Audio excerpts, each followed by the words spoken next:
Humanda na sa mga malalaking balita. Trending viral. Pinag-uusapan sa buong Pilipinas at buong mundo. Ronda Pilipinas Headlines.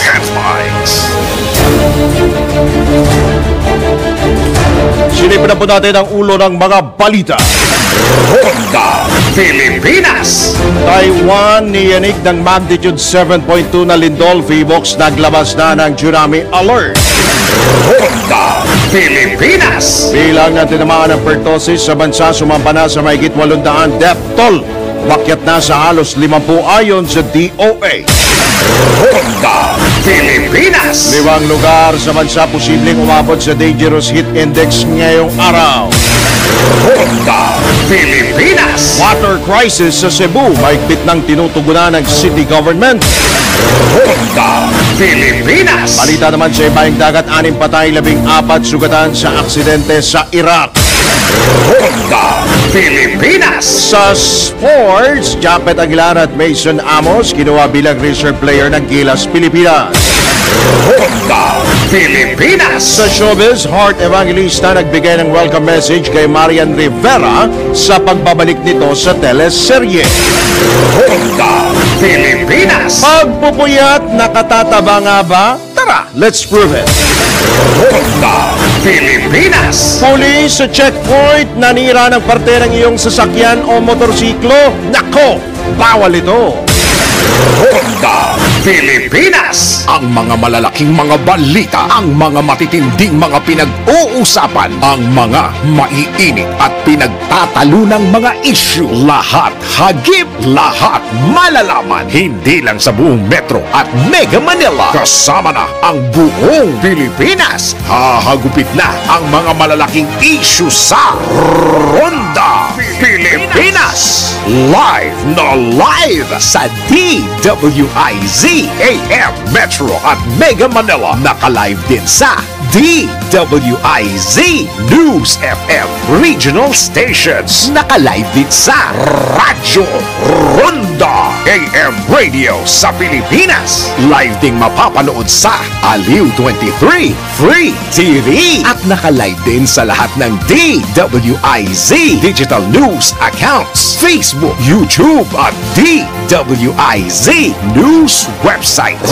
Ronda Pilipinas. Wala nang mahuhuli sa balita. Wala nang maiiwanang issue na hindi mo alam. Ngayon, updated ka na sa Ronda Pilipinas. Kasama si Dennis Antenor Jr. Ronda Pilipinas. Sa oras na 6 na sandali makalipas ang ika-10 ng umaga ngayong araw na ito ng Miyerkules. Ngayon po ay Abril 3, taon 2024. At sa ngalan po ni Dennis Antenor Jr., ito po yung lingkod, Drew Nasino. Ronda Pilipinas.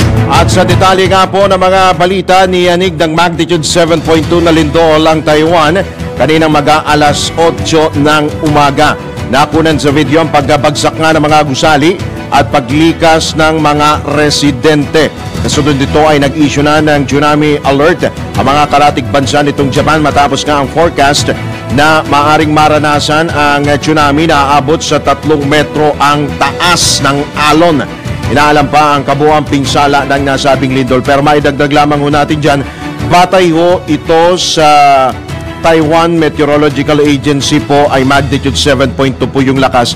Pero doon naman po sa monitoring ng VBOX, ng ating pong VBOX, ay lumalabas na magnitude 7.5 po yung lakas nito pong lindol. At kaugnay nga po niyan, itinaas na rin ng VBOX ang tsunami warning sa mga baybaying lugar sa Pilipinas na nakaharap po sa Pacific Ocean. Partikular nga po yung malalapit doon po sa bahagi po ng Taiwan. Malapit po sa yung Northern Luzon. Ito matapos nga po yung magnitude 7.2 na lindol na tumama dyan po sa Taiwan. Ang epicentro po, sinasabi pong epicentro ay sa Hualien, dyan po sa Taiwan. Ayan po ang epicentro. Partikular na itinaas ang tsunami alert status sa Batanes Group of Islands na yan po ang pinakamalapit na bahagi po ng Pilipinas dyan po sa Taiwan. Cagayan, Ilocos Norte at Isabela. Binalaan naman ng PHIVOLCS ang mga residenteng naninirahan sa mga baybayin na lumikas sa matataas na lugar. Samantala, ang Department of Migrant Workers ay naglabas na rin po ng abiso at babala sa atin pong mga kababayan na mga overseas Filipino worker dyan po sa Taiwan na mag-ingat at umiwas po doon sa mga baybayin kung saan po maaari pong makaranas ng tsunami. Ang inilabas po na tsunami alert ay as of simula 8:30 hanggang 10:30 po ito. Posible raw pong makaranas ng matataas na alon dyan po sa baybayin po na mga nabanggit po natin na lugar. Ronda Pilipinas. Samantala dito naman po sa ating pong bansa, ito po, epekto po ng matinding tag-init. Gobyerno hinimok na magpatupad ng temporary work break kapag umabot sa danger level ang heat index. Detalye ating di Patrol 19, Sally Ortega Bueno. Sana daw ay magpatupad ang ating pamahalaan ng patakaran tulad ng ipinatutupad sa ibang bansa gaya ng United Arab Emirates para mapangalagaan ang mga manggagawa sa harap ng nararanasang matinding init. Ito ang panawagan ni Senate Minority Leader Coco Pimentel ngayong tumitindi ang init sa iba't ibang bahagi ng bansa. Ayon kay Pimentel, dapat na makipagtulungan ang Department of Labor and Employment sa pribadong sektor sa pagpatupad ng patakaran tulad sa UAE kung saan ipinag-utos ng Ministry of Human Resources and Emiratization ang limitadong pagtatrabaho sa panahong matindi ang init at ang pagpapatupad ng occupational heat, safety at healthy protocols. Noon pa niya nanawagan siya para sa temporary work break o compulsory rest period kapag ang heat index ay umabot sa danger level. Giit ni Pimentel, sobra siyang nag-aalala sa kaligtasan ng ating mga manggagawa, lalo na sa mga nagtatrabaho sa labas at bilad sa araw gaya ng mga construction workers. Kinakailangan niya silang bigyan ng sapat na proteksyon upang maiwasan ang anumang aksidente na dulot ng matinding init ng panahon. Sinabi ni Pimentel na naturang mga manggagawa ay may mga pamilya na umaasa sa kanila at ang papalantad sa kanila at sa diretsong init ng araw ay maaari magdulot ng panganib sa kanilang buhay at kalusugan kaya kailangan silang pangalagaan at protektahan. Tinukoy ni Pimentel ang nakakaalarmang forecast ng Pag-asa kung saan maaaring umabot sa danger level ang heat index mula 42 hanggang 51 centigrade sa Metro Manila at iba pang rehiyon sa bansa, kaya giniit na kailangang magpatupad ng protocols para maiwasan ang heat-related illnesses at injuries.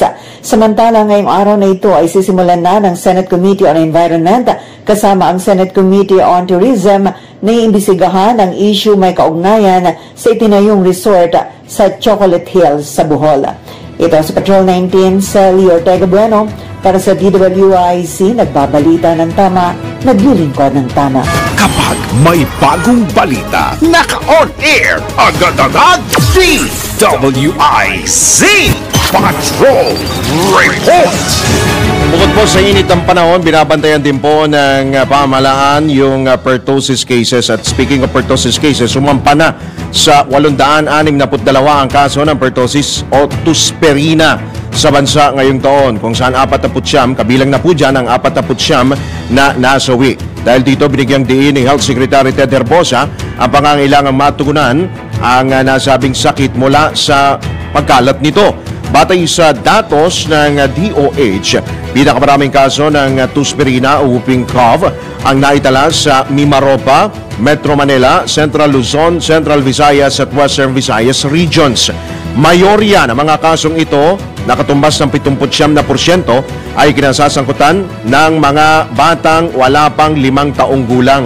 Karamihan po sa mga apektado, yan po yung mga age bracket na maaring hindi nabakunahan o kulang sa bakuna. Kaugnay nito, hindi naman nagpapakakampante ang DOH at patuloy ang pagbabantay sa pertussis cases, bagaman una nang sinabi ng kagawaran na kontrolado na ito. Ronda Pilipinas. Tiniyak naman ni Cebu City Mayor Michael Rama na nagpapatupad na sila ng mga hakbang kaugnay sa water crisis sa lungsod. Sinabi ni Mayor Rama na nagdeklara siya ng state of calamity sa Cebu upang magamit ang kanila pong calamity funds. Sa panayam ng DWIZ, dinagdag ng alkalde na noong nakarang taon pa sila may plano kung paano tutugunan ang nasabing krisis sa Sugbo. Nag-declare ako ng water crisis para yung calamity funds will now be accessed. Mayroong mga, hindi naman yung Cebu City po already had a year ago, a matching order last March pa regarding the template that we should proceed. Marami na pong ini-implement namin. Okay. Short term, Tsaka medium long term. Inimok naman ni Mayor Mike ang mga residente na magtulungan, lalo na ang mga malalaking kumpanya na may pribadong supply ng tubig. Pinaka-importante, magtulungan lahat. Kasi mayroon man tubig yung mga private, alam mo naman yung mga ibang private establishments, yung malalaking supermarket or whatever, malalaki. They also have this individual private source of water na doon galing sa baba, no? Galing sa baba. Kaya tulong-tulungan gagawa ko ng everyday convergence meeting. Yan po ang tinig ni Cebu City Mayor Mike Ramas sa panayam ng DWIZ. Ronda Pilipinas. Speaking of El Nino, 5 lalawigan sa bansa posibleng makaranas ng, mag-ingat po kayo, mataas na heat index ngayong araw. Pag-uulat buhat kay Patrol 30 Jelly Mendez. Yes, Drew, posibleng nga makaranas ng mataas na heat index o malinsangang panahon ang 5 lalawigan sa bansa ngayong araw. Bate ito sa pagtataya ng Pag-asa Weather Bureau na posibleng tumalo hanggang 42 degrees Celsius ang heat index na mararamdaman sa ilang lalawigan, kabilang na ang Apari, Cagayan, Pili, Camarines Sur, dumanga sa Iloilo, Catarman, Northern Samar at sa Giwan, Eastern Samar. Ayon sa Pag-asa, nasa ilalim ng danger category ang mga nabanggit na lugar, habang inaasahan naman na mararanasan ang extreme caution level na heat index sa 20 lugar pa sa bansa na posibleng pumalo sa 40 hanggang 41 degrees Celsius, kasama na ang Metro Manila. Una nang naitala ang pinakamataas na heat index kahapon sa Giwan, Eastern Samar na pumalo sa 46 degrees Celsius. Dahil dito ay pinag-iingat ng Weather State Bureau ang publiko dahil maaaring mauwi sa heat cramps at heat exhaustion ang matagal na exposure sa araw ng isang individual. Hinikayat din ng Pag-asa ang publiko na limitahan lamang muna ang physical outdoor activities sa pagitan ng alas 12 ng tanghali hanggang alas 4 ng hapon. Ito ay upang maiwasan ang malalang epekto ng matinding init ng panahon. Ito si Patrol 30 Jelly Mendez nag-uulat para sa impilang metodong lakas sa DWIZ. Nagbabalita ng tama, naglilingkod ng tama. Kapag may bagong balita, naka-on air, agad-agad, DWIZ Patrol Report. Nananatili namang suspendido ang face-to-face classes sa ilang mga paaralan sa bansa dahil pa rin sa matinding init ng panahon. Walang in-person classes ngayong araw sa lahat ng pampubliko at pribadong paaralan sa Mapandan, San Fernando, Manawag at Santa Barbara sa Pangasinan, Angeles City at Bacolor, Pampanga, San Jose, Tarlac, Malolo City, Bulacan, Iloilo City, Bacolod City at Pasay. Nabatid na nag-anunsyo na rin si Valenzuela City Mayor Wes Gatchalian ng pagpapatupad ng blended learning sa mga pampublikong paaralan sa lungsod. Ipinag-utos din ng mga alkalde sa 4 na bayan sa Cebu ang pagpapatupad ng modular classes, kabilang na ang Minglanilla, Cordova, Talisay at Lapu-Lapu cities. Pinalawig naman hanggang Abril 5 ang face-to-face classes ang face-to-face classes suspension sa lahat ng mga pampubliko at pribadong paaralan sa General Santos City, habang hanggang Abril 19 ang suspension sa Sarangani. Suspendido rin, kanselado rin po ang face-to-face classes sa hapon hanggang Abril 15 sa primary hanggang secondary level sa lahat ng public at private schools sa Tantangan, Suralia at Santo Niño sa South Cotabato. Sinuspindi naman ng Office of the Civil Defense Region 12 ang pasok sa trabaho sa lahat ng 11 local government units ng Sultan Kudarat hanggang Abril 15 dahil sa mainit na panahon. Ronda Pilipinas. Muling tiniyak ng Task Force El Nino na mananatiling sapat ang supply ng tubig sa Metro Manila sa mga susunod na linggo. Sa gitna ito ng tumitinding init ng panahon, bunsod nga ng El Nino phenomenon. Ayon kay Task Force El Nino spokesman at Presidential Communications Assistant Secretary Joey Villarama, kahit patuloy na bumababa, nananatili pang mataas ang level ng tubig sa Angat Dam. Sa kabila nito, nakalatag na anya ang lahat ng contingency measures upang maiwasan ang posibleng water shortage sa Metro Manila at mga karatig lugar. Kabilang na rito ang 69 na standby deep wells sa lalawigan ng Rizal na maaaring gamitin ng mga water concessionaires kung kailangan.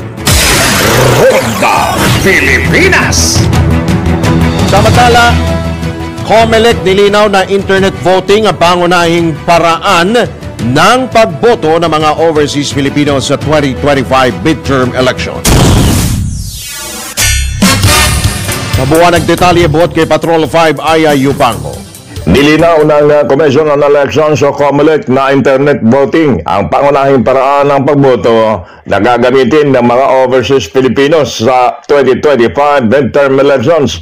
Ayon kay COMELEC Chairman George Erwin Garcia, pinili nila ang internet voting base na rin sa kahilingan ng mga OFW, lalo na yung mga seafarer at marino. Dagdag ni Garcia, magsasagawa na lang ng in-person o mall voting ang mga Pinoy abroad kung hindi pinapayagan ang internet voting sa kanilang lugar. Sa record ng COMELEC, mayroong 17 mula sa 92 o 72 bansa na may internet restrictions, pero sinusubukan pang kausapin ng COMELEC ang ilang bansa upang payagan na rin ang pagsasagawa ng online voting.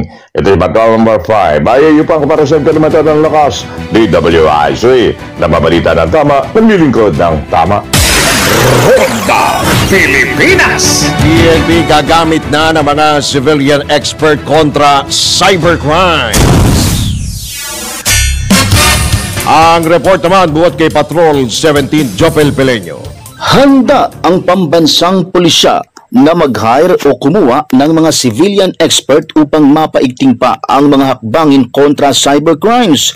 Ayon kay newly appointed PNP Chief General Francisco Marbil, maliban sa mga pulis, kailangan din nila ang tulong ng mga eksperto mula sa civilian sectors, lalo na't gumagaling na rin aniya ang mga hacker. Giit ni General Marbil, handa silang mag-invest kung kinakailangan upang higit na mapalakas ang kanilang kapabilidad sa paglaban sa cybercrimes. Hindi naman aniya maaring sabihin ang mga inilalatag nilang plano ukol dito, pero bahagi nito ang pag-invest sa pagkuha ng mga sibilyan na eksperto sa counter-hacking. Sinabi ng PNP Chief na bago pa siya maitalaga sa pwesto, kabilang na ang Anti-Cybercrime Group sa kanilang tinututukan at pinaglalaanan ng sapat na pondo. Kabilang rin kasi aniya sa kanilang kailangang pagkagastusan ang mga high-performance gadgets upang higit na mapahusay ang kanilang sistema laban sa mga insidente ng cybercrimes. Ito si Patrol 17 Chopel Peleño para sa impilang may todong lakas, DWIZ, nagbabalita ng tama, naglilingkod ng tama. Ronda Pilipinas. Samantala, food stamp program ng DSWD inilunsad na sa Maynila, tinagsa ng mga benepisyaryo. Babalik si Patrol 30 Jelly Mendez. Aabot sa halos 1,300 benepisyaryo ng Walang Gutom 2027 Food Stamp Program ng DSWD ang dumagsa sa kadiwa ng Pangulo na inilunsad sa Delpan Sports Complex at sa Barangay 123 sa Tondo, Maynila. Sa ilalim ng programa, maaaring magamit ng mga benepisyaryo ang kanilang electronic benefit cards o ang EBT cards para sa pagbili ng mura at masustansyang pagkain. Ayon sa DSWD, ang bawat EBT cards ay naglalaman ng 3,000 piso na food credits na magagamit ng mga benepisyaryo para sa kanilang pangangailangan. Nabatid na ang food stamp program ay isa sa mga prioridad ng Administrasyong Marcos upang labanan ng kagutuman, sa tulong na rin ng pagbibigay ng food augmentation sa mga kwalipikadong benepisyaryo.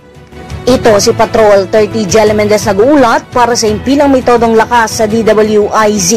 Nagbabalita ng tama, naglilingkod ng tama. Kapag may bagong balita, naka-on air, agad-agad, DWIZ Patrol Report!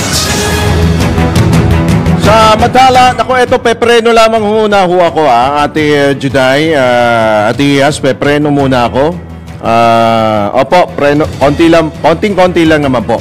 Pagpupuyat, ulitin ho natin, pagpupuyat, as in puyat ho talaga, nakakataba nga ba? Hindi nga. Tara, let's prove it. Bago maniwala sa mga claim na yan, patunayan na yan sa Let's Prove It! Isa raw sa dahilan ng pagtaba ng isang tao ang pagpupuyat. True ba ito? Tara, let's prove it! Sa pag-aaral na isinagawa ng University of Arizona, ang kakulangan sa tulog o pagpupuyat ay nakakapagpataas ng tsansa na maging obese o diabetic ang isang individual. Ito'y dahil ang pagpupuyat ay nakakapagpataas ng pagtatakam sa mga junk food at pagkain sa 10 oras ng gabi na kalimitang hindi na nasusunog ng katawan. Sa kaparehong pag-aaral sa United Kingdom, lumalabas na ang pagpupuyat ay nagre-resulta sa pagtaba o paglapad ng bewang. Ang mga natutulog lamang ng 6 na oras ay nagkakaroon ng dagdag na 3 sentimetro o higit pa sa kanilang waistline kumpara sa mga taong 9 na oras ang tulog. Sa isang pag-aaral sa UK, lumalabas na ang mga bata at teenager na kulang ang oras sa tulog ay may mas malaking tsansa na maging obese. Kaya naman sa mga nagpupuyat dyan, nako, iwas-iwasan nyo na yan. Hanggat maaari, matulog kayo ng at least 6 to 8 hours a day. Mga kastig, handa na ba kayo for the next level ng saya sa paborito ninyong esports? Sa Arena Plus, astig sa sports, siguradong magpapabago ng paraan ng inyong pag-enjoy sa mga paborito ninyong laro. Pwede mong i-stream ang mga live games ng local at international sports sa internet at sa inyong mga telepono. Maging up-to-date sa latest score sa libu-libong games worldwide. Kasama dyan ang PBA, NBA, PVL, soccer, yung ibang basketball league, volleyball, boxing at marami pang iba. But that's not all. Kasama sa magbibigay ng saya sa inyong gaming experience, ang official astig endorsers na sina Scottie Thompson at NBA star Jordan Clarkson. Kaya ano pang inaantay ninyo? Download Arena Plus app now in App Store or Google Play. You can watch it also on arenaplus.ph. Sa Arena Plus, astig sa sports. Keep it fun. Game responsibly. Ronda Pilipinas. Magbabalik po ang Ronda Pilipinas makalipas lang may ilang mga paalala oras. This time check is brought to you by Whirlpool Home Appliances that make everyday living so much easier. From washers, dryers, refrigerators, microwave ovens, cooking products, to air cons, air purifiers, and dishwashers. Whirlpool, sensing what matters today. Making your world a little easier. Whirlpool. 10:27. That time check was brought to you by Whirlpool Home Appliances that make everyday living so much easier. From washers, dryers, refrigerators, microwave ovens, cooking products, to air cons, air purifiers, and dishwashers. Whirlpool, sensing what matters today. Making your world a little easier. Whirlpool. Ronda Pilipinas. Alright, tayo po ay pinalad na makakausap po natin ang isa pong opisyal ng Department of Health. Nasa kabilang linya po natin si Assistant Secretary Albert Domingo. Asek, magandang umaga po. Welcome po muli sa DWIZ LU23. Drew Nasino po. Magandang umaga po, Sir Drew, sa lahat ng tagapakinig at tagapanood dito sa DWIZ. Opo. Asek, kayo ho ba ay kapag ganitong mainit ho panahon, ano ho ang ginagawa ng mga usually yung mga ginagawa ho ng DOH, kayo, mga doktor, di ba? Ano ho yung masasabi natin proper medication ba? Ano masasabi natin doon? Yung first aid na ginagawa ninyo? Yan, naniniwala tayo, Drew, sa kasabihan na an ounce of prevention is worth more than a pound of cure.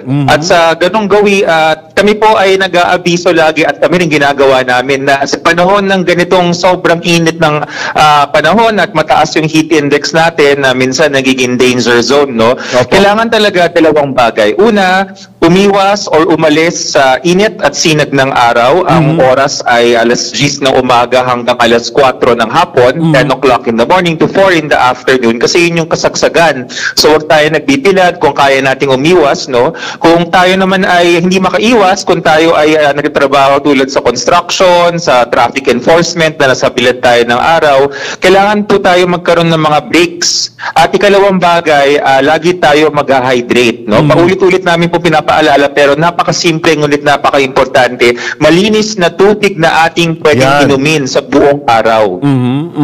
Pero kasi po, Asek, bandang alas 8 pa lang, sobrang init na eh. Actually, yung pakiramdam namin, yung alas 8, feels like alas 12, parang tanghali eh. Ganun ang dating eh. Mas mainit, yung init ng umaga, kahalintulad ng init ng tanghali. So, mas mainit naman pag talagang aktual na tanghali, di ba, Asek? Bukod doon sa... Yun po. Apo, go ahead po, Asek. Oo, yun kasing oras na 10 to 4, parang yun yung tinatawag na karaniwan, yung average. Pero tama ka, Drew, no? Kasi depende yan kung nasan tayo. Kung ang ating kinalalagayan ay napapaligiran ng konkreto, sa Makati, sa gitna ka ng syudad, no? Na puro mga skyscrapers, puro buildings, ay talagang mainit talaga. Dahil yung bato, yung konkreto ay kumukuha ng init ng araw at binabalik niya sa paligid. Kumpara, kung tayo ay nasa paligid ng maraming puno, nasa, hindi naman kahit gubat, kahit ano lang, panghalaman na lugar, yung ating init ng araw na kakuha siya ng halaman, nakukuha siya ng lupa. Iba yung feeling. Ipaliwanag nyo nga sa amin, Ase, kasi may mga lumalabas din sa social media, may mga post na tungkol doon sa mga do's and don'ts during this season, pag mainit po ang panahon, na wag daw agad iinom ng malamig na tubig kapag galing ka sa initan, baka daw yung ugat mo maka-apekto daw sa ugat. Can you debunk this itong mga kasabihan na ito, Asek?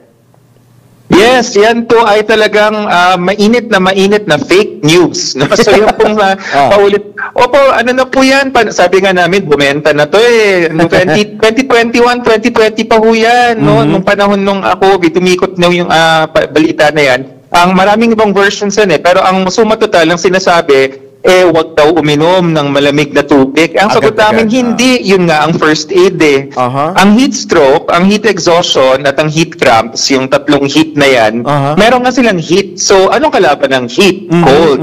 So, kailangan natin palamigin yung katawan natin. In fact, ang first aid sa heat stroke, kapag merong isang tao na mainit na yung katawan, nawalan na ng malay, syempre tumawag tayo ng tulong. Pero habang inaantay dumating yung tulong, dapat siyang itabi sa lilim, pahanginan, kung kayang hubaran na hindi naman naka-expose ang parang dignidad, pero luwangan ng damit, lagyan ng mga bimpo na basa. Yung iba nga ang recommendation, and we agree, kung kayang sprayan ng tubig, pwede. Kung sa mga tao na may malay pa, nakakainom naman, nakakausap, pwede silang i-encourage na sips of water, and cold water is not a problem, no? So walang katotohanan po yung kumakalat. So hindi totoo yan. Hindi totoo. Hindi po, hindi talaga. Kasi ang dami naglalabasan na gano'n kapag ganito talaga, bawa, yung mga kababayan natin na talaga nabibilad ho sila. Yung iba, ayaw agad uminom ng malamig na tubig. Kasi may ganito ganyan, bawal daw uminom. Di ba? Yung mapapasma. Di ba? Ganon, Asek? Oo, ngayon. Eto Sir Drew, may isa akong baka nakarating na rin sa inyo. Tayo mga Pilipino, ang init-init na nga ng panahon, nagkakape pa na mainit.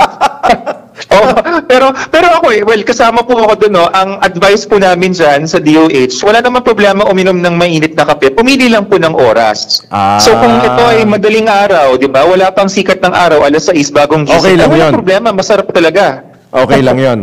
Walang ano okay doon. lang yun. Pero huwag tayong iinom na mainit na kape ng tanghaling tapat. Yun po talaga ay talagang humihingi na tayo ng peligro nun. Okay. At yung sa pananamit naman, binabanggit mo nga kanina, yung pagsusuot ng maninipis na damit. Kasi kanina, merong kausap ni Kuyang John Ibanez sa Basada, si dati ring Health Secretary, Congresswoman Janet Garin, ano? Maging si Secretary Ted, no? Yung pagsusuot nga, sabi naman Secretary Ted, magsuot ng tama ba, cotton underwear o panty, pero sabi naman ni Congresswoman Janet Garin, sa mga babae, kahit kayo ay kapag mainit ho ang panahon, kahit nasa loob kayo ng bus, pag nasa loob kayo ng bahay, pwede naman kayong hindi magsuot ng underwear, di ba? Well, tulad nga nung nasabi ng dalawang secretary, no, yung isang former at ang ating current health secretary, this is about exactly cooling, no? And borrowing what Secretary Herbosa said, which he got from an expert obstetrician gynecologist sa Philippine General Hospital. Okay. Yung materyales po talaga, pwede naman magsuot ng underwear, hindi naman kailangan alisin, but pili tayo ng ating materyales. Yung cotton kasi, mas nakakahinga kumpara sa ano ba yung ibang materyales, nylon, polyester, no? So yung cotton talaga, kahit hindi lang sa underwear, kahit sa t-shirt, malamig siya sa balat kasi nakakahinga yung ating in fact, ang gasa, no, kami mga doktor, ang ginagamit nating materyales para sa gasa, pang takip ng sugat, is actually made from cotton. So napansin natin yung mga sugat na natutuyo siya kahit nakatakip yung gasa kasi cotton yung materyales. So hindi naman ako nag-advertise, marami namang iba-ibang brands dyan, pero sa ganitong panahon, mas mabuti na po, pati sa mga kalalakihan na ang mga damit natin, mapa-underwear man or mapa-t-shirt or ibang is better kung cotton tayo sa panahon ngayon. Okay. Nire-require ba, kasi maraming nagsususpend ho ng mga klase, ASEC, bago tayo pumunta doon sa ibang issue, no? sa ibang mga sakit, ano? Maraming nagsususpend ngayon ng klase at meron pang iba, kung di ako nagkakamali, sa may Pasig Rizal High School, nire-require nila yung kahit hindi mag-uniform muna yung mga teachers or yung mga estudyante, magsuot muna ng damit kung ano yung komportable para sa kanila.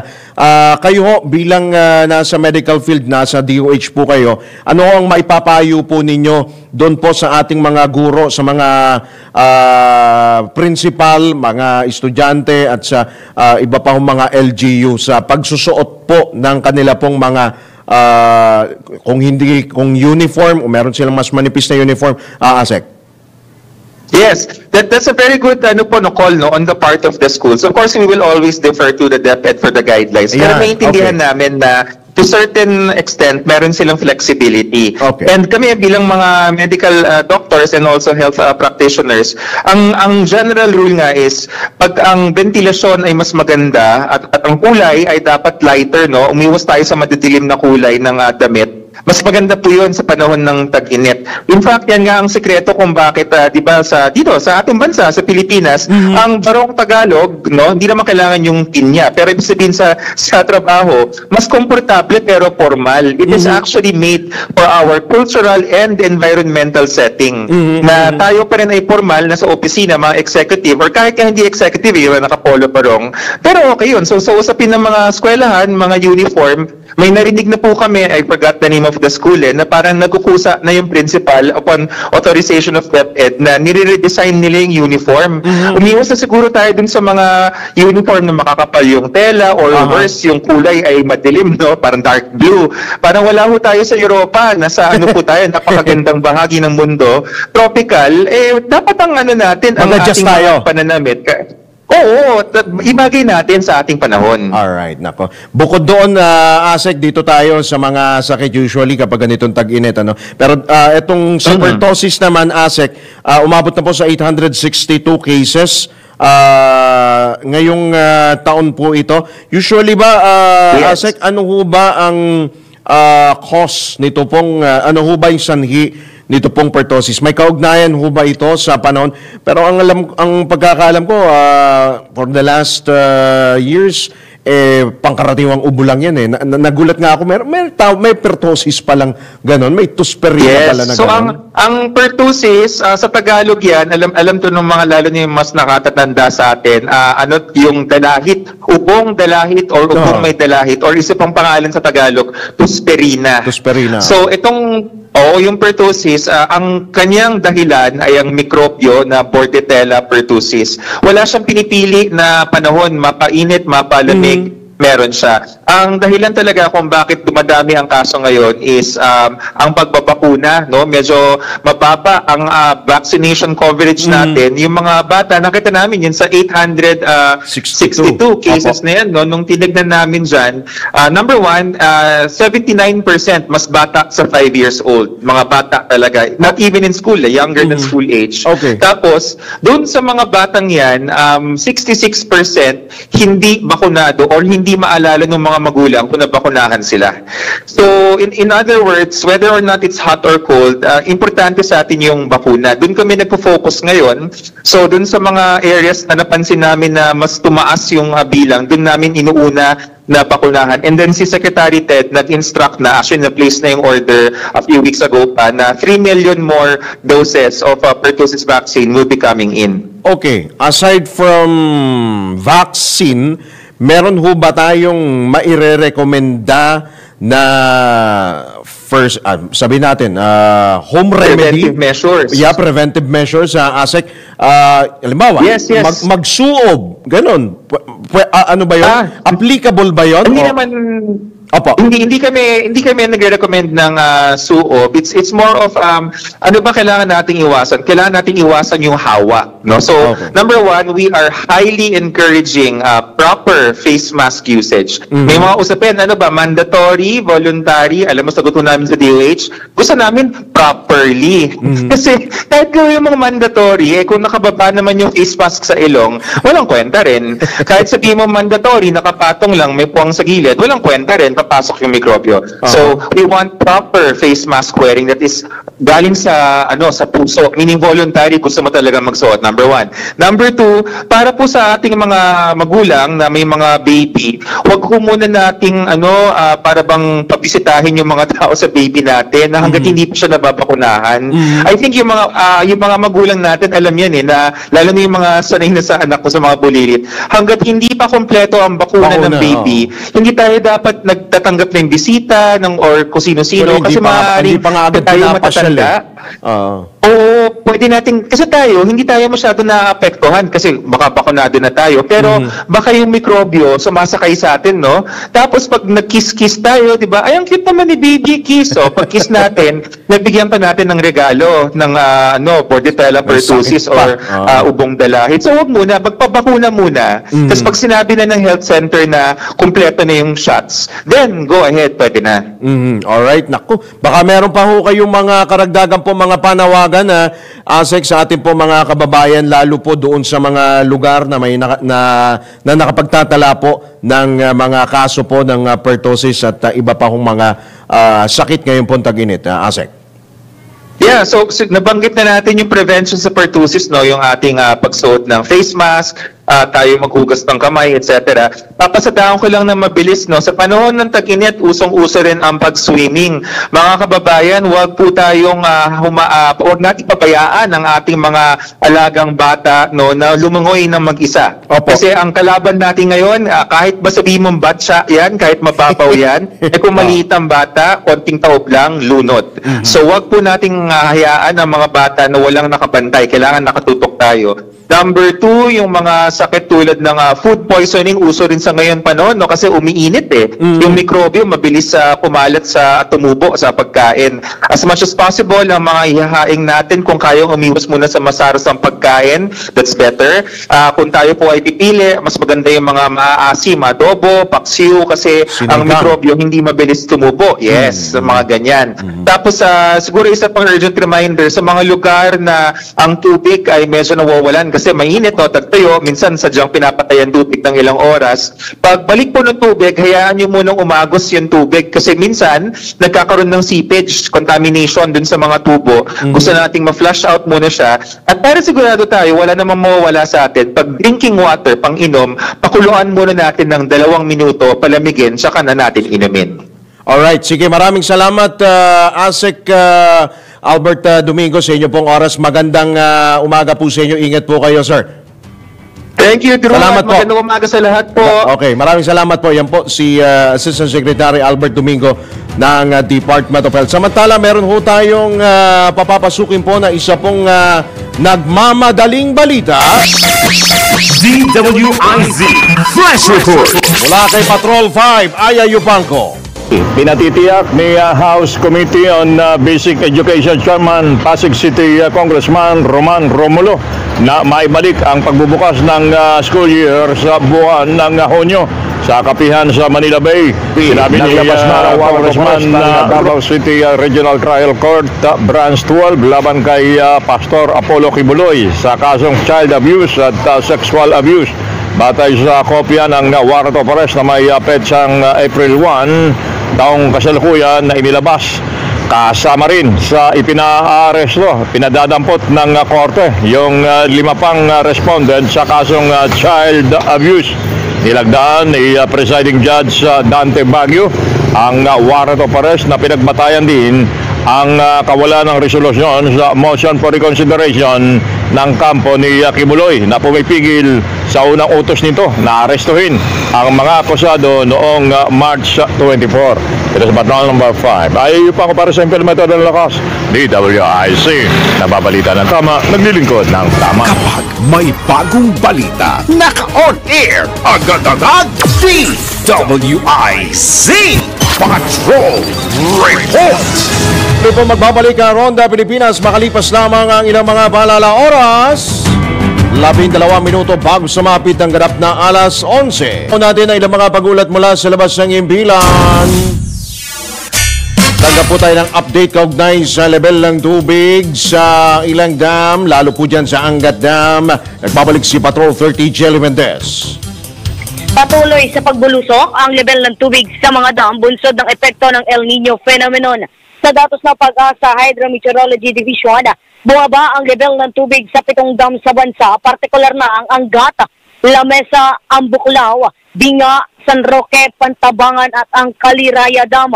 Nabatid na mula sa 198.44 meters na water level sa Angat Dam na naitalaya na kahapon. Bumaba na ito sa 198.15 meters kaninang alas 6 ng umaga. Mula naman sa dating 743.10 meters na level na tubig sa Ambuklao. Bumaba na ito sa 742.72 meters. Ang Lamesa Dam na dating nasa 75.93 meters at ngayon ay nasa 75.90 meters. San Roque Dam na ngayon ay nasa 234.80 mula sa dating 234.73 meters. Ang Binga na dating nasa 569.91 ngayon ay nasa 569.80. Ang Pantabangan naman na nasa 176.10 mula sa dating 176.33 meters. Ang Kaliraya Dam na nasa 287.80 meters mula sa dating 287.58 meters. Ayon sa Pag-asa, inaasahang magpapatuloy pa ang pagsadsad ng tubig sa mga dam. Bunsod pa rin ang El Nino phenomenon o ang matinding init ng panahon. Samantala sa kabila naman ng pagbaba ng level ng tubig sa ilang mga dam, tumasama ng 2 water reservoir, kabilang na ang Ipo at ang Magat Dam. Ito si Patrol 30 Jelly Mendez nagulat para sa impilang may todong lakas sa DWIZ. Nagbabalik ka ng tama, naglilingkod ng tama.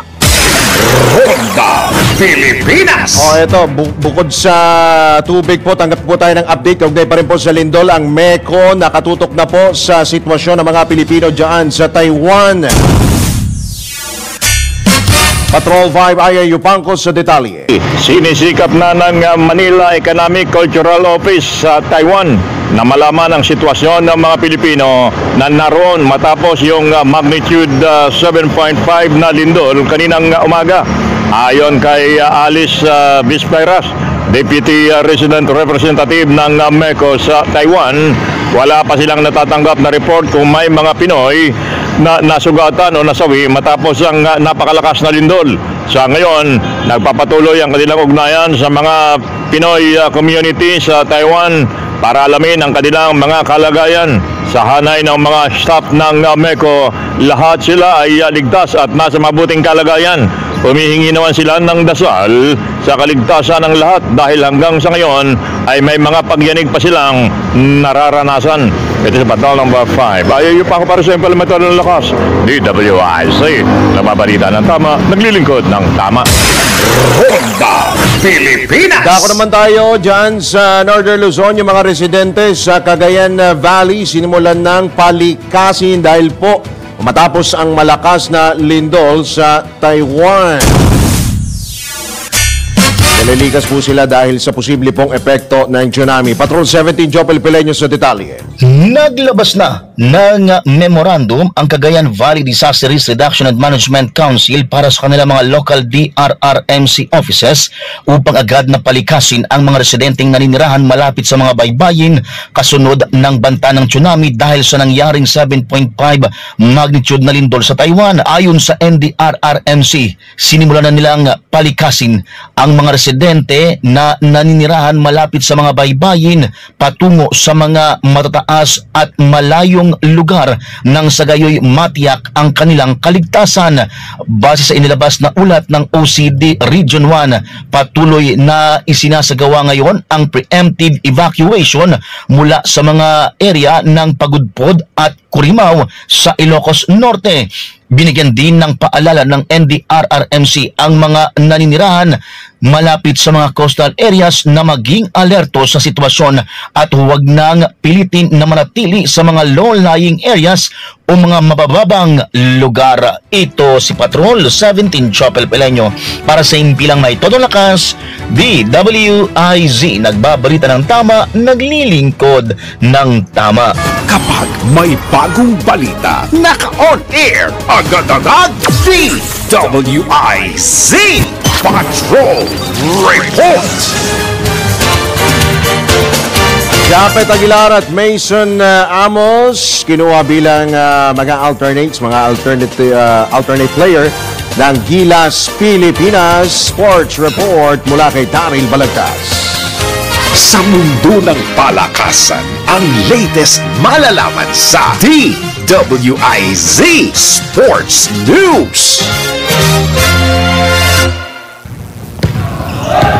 Nadagdagan ng 2 players ang 12-man pool ng Gilas Pilipinas. Ito ay matapos i-anunsyo ng SBP o Samahang Basketball ng Pilipinas ang addition ni Japet Aguilar ng Barangay Ginebra San Miguel at Mason Amos ng Ateneo Blue Eagles para sa 4-year program ng Men's National Basketball Team. Ang 2 manlalaro ay magsisilbing alternates o reserves ng koponan at ayon kay Tim Cone, head coach ng Gilas, siya ay natutuwa dahil tinanggap ni Japet at Mason ang responsibilidad ng walang pag-aalinlangan. Sinabi rin ng SBP na kahit sila ay alternates, sila ay magpa-participate sa practice ng Gilas at kasamang lilipad sa Latvia para sa 2024 FIBA Olympic Qualifying Tournament. Ang Gilas ay nabibilang sa Group A at nakatakdang kalabanin ang Latvia at Georgia sa darating na ika-3 at ika-4 ng Hulyo. That portion was brought to you by Arena Plus. Sa Arena Plus, astig sa sports. Download Arena Plus app now in App Store or Google Play. You can watch it also on arenaplus.ph. Ito na ang latest, bagong-bago, fresh na fresh, DWIZ Showbiz News. At Evangelista, may welcome message kay Marian Rivera sa pagbabalik nito sa teleserye. Alamin nga natin kung ano yung message mula kay Anton.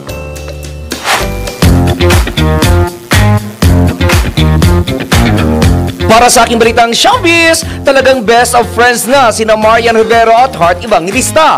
Katunayan nito ay nang i-welcome ni Hart si Marian sa pagkakaroon nito ng bagong teleserye. Sa isang video na in-upload ng GMA7's official Instagram account ng network, sinabi ni Hart ang mga katagang, "It gives me so much pleasure to congratulate you, Madam Marian, because finally, after many years, you are back where you belong on GMA Prime." Sinabi pa ni Hart na, "From my heart to yours, congratulations and welcome back." Sa kanito tinawag na Queen of Primetime ang aktres. Isang simpleng aw at kissy face emoji naman ang isinagot dito ni Marian.